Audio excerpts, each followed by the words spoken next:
So today we're going to talk a little bit more about the Amazon rainforest and how it relates to the concepts that we have talked about throughout the year, as well as just what we've been talking about this week. You know, once you think about the video that you watched yesterday, I think it's a great explanation of what's going on in the Amazon. So I want you to take a look at this picture and think about what you see. What happened here? That word deforestation is hopefully coming to mind.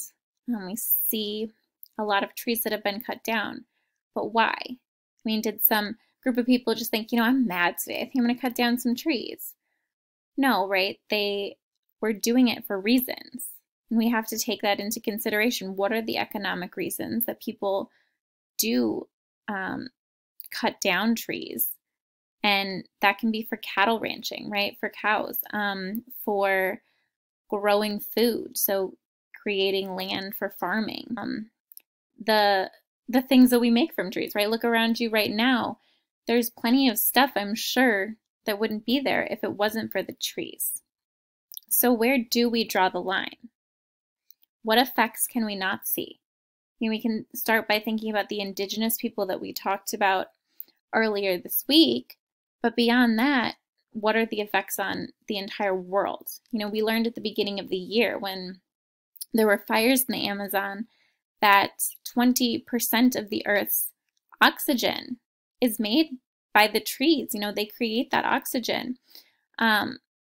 So what are the negative effects of cutting them down, the trees? And, you know, again, where do we draw that line?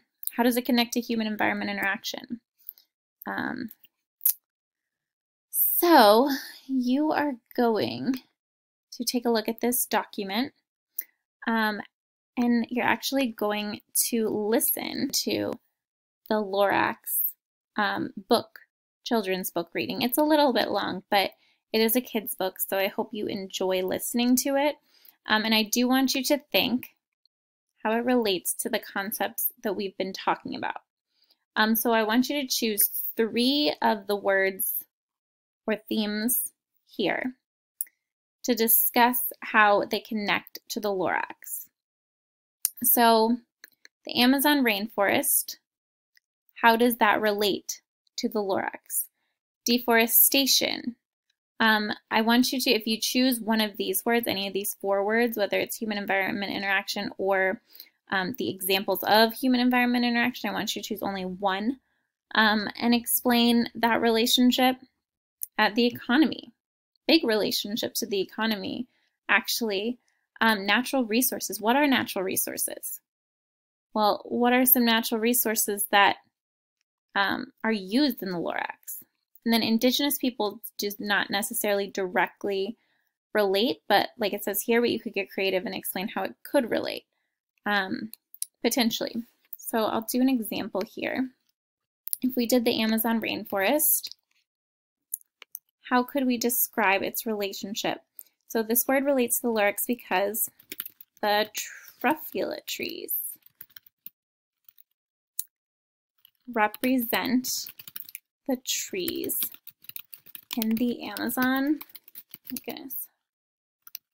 rainforest. The Onceler could represent the people who are cutting down the trees for things like cattle ranching or agriculture.